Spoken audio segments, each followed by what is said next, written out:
Friends, welcome to வன்னத்து பூச்சி. இன்றைக்கி நம்மளோட சேனலில் ஒரு ஹெவி வெயிட் சில்க் சாரியை எப்படி ஈஸியாக நம்ம ஃப்ளீட் எடுக்கிறது, அதை வந்து எப்படி நீட்டாக பின் பண்ணுறது, எப்படி மேனேஜ் பண்ணுறது அப்படின்னு தாங்க நம்ம பார்க்க போகிறோம். வாங்க வீடியோக்குள்ளே போகலாம். இப்போது இந்த மாதிரி நல்லா ஹெவி வெயிட் சாரி எடுத்திருக்கேங்க. இது வந்து முன்னாடியே அயர்ன் பண்ணி வைக்கிறது, ப்ளீட் பண்ணுறதெல்லாம் இல்லை. டக்குன்னு கிளம்பும்போது எப்படி ப்ளீட் எடுக்கிறது அப்படின்னு தாங்க பார்க்க போகிறோம். இந்த மாதிரி ப்ளீட் எடுக்கலாம். இப்படி எடுத்து உங்களுக்கு வரல, அன்சைஸாக வருது, ஒன்று பெருசும் சிறுசுமாக வருது அப்படின்னா நீங்கள் வந்து என்ன பண்ணணும், இந்த மாதிரி ஃபஸ்ட்டு ரெண்டாக மடிங்க, அதை திருப்பியும் மடிங்க. உங்களுக்கு என்ன சைஸில் வேணுமோ அந்த சைஸ்க்கு மடிச்சுக்கலாம். எனக்கு இந்த லென்த் போதும், நான் 5 ப்ளீட் வர மாதிரி தான் வைக்க போகிறேன். நீங்கள் இன்னும் வேணாலும் அதை மடிச்சுக்கலாம். மடித்து இந்த மாதிரி நல்லா தேய்ச்சி விடுங்க. அப்போது நம்ம தேய்ச்ச இடத்துல மடிப்பு விழுந்திருக்கும். அதை வச்சு நம்ம ஈஸியாக ப்ளீட் எடுத்துக்க முடியும். பாருங்கள், இதை வச்சது இதுதான் நம்மளுடைய அளவு. இப்படி நம்ம எடுக்கும்போது ஒன்று பெருசும் சிறுசுமாக வராது, எல்லாம் ஈவனாக ஒரே மாதிரி வருங்க. பாருங்கள், எடுத்தாச்சு. இப்போ இந்த இடத்துல ஒரு பின் பண்ணிக்கலாம். அரேஞ்ச் பண்ணி வச்சுட்டு நான் பின் பண்ணிக்கிறேன்.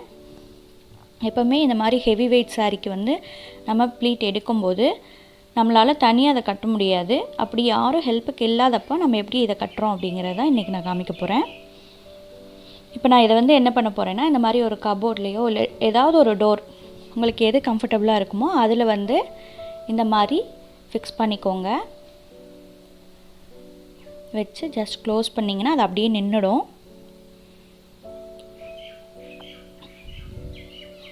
இப்போ இதை வந்து ஒவ்வொரு ப்ளீட்டாக எடுத்து நல்லா தேய்ச்சி விடுங்க.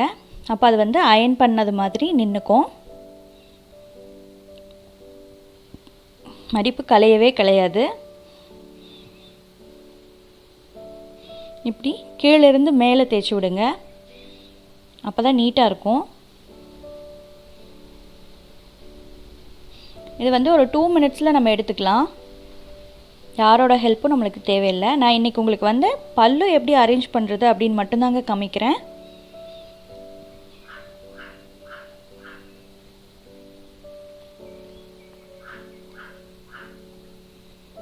இப்படி நீட்டாக வச்சு தேய்ச்சிக்கோங்க.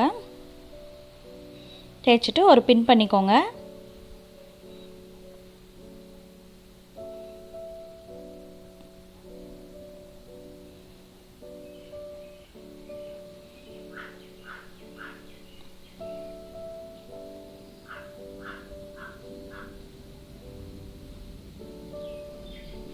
உங்களுக்கு எந்த லென்த் வேணுமோ அந்த அளவுக்கு நீங்கள் வந்து ப்ளீட் அரேஞ்ச் பண்ணி பின் பண்ணிக்கோங்க.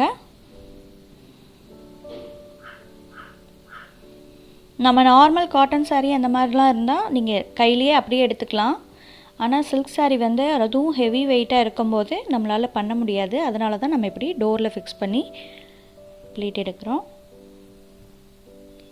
அவ்வளோதான்.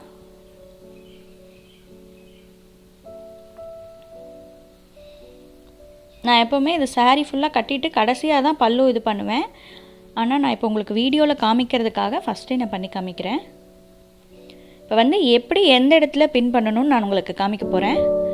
எப்போவுமே நம்மளோட ஷோல்டரில் கரெக்டாக அந்த ஷோல்டர் லைன் வர இடத்துல தான் பின் பண்ணணும். முன்னாடியோ இல்லை பின்னாடியோ தள்ளி பண்ணிங்கன்னா அந்த இடத்துல நல்லாவே பின் குத்துனது வந்து தனியாக தெரியும், சுருக்கு விழுகும் அந்த இடத்துல.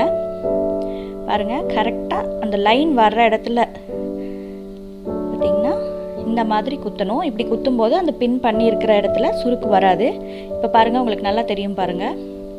இப்போது அந்த ஃபஸ்ட் ப்ளீட்டை வந்து நம்ம நல்லா டைட்டாக இழுத்து அங்கே ஒரு பின் பண்ணிட்டோம் அப்படின்னா உங்களுக்கு கலையவே கலையாது.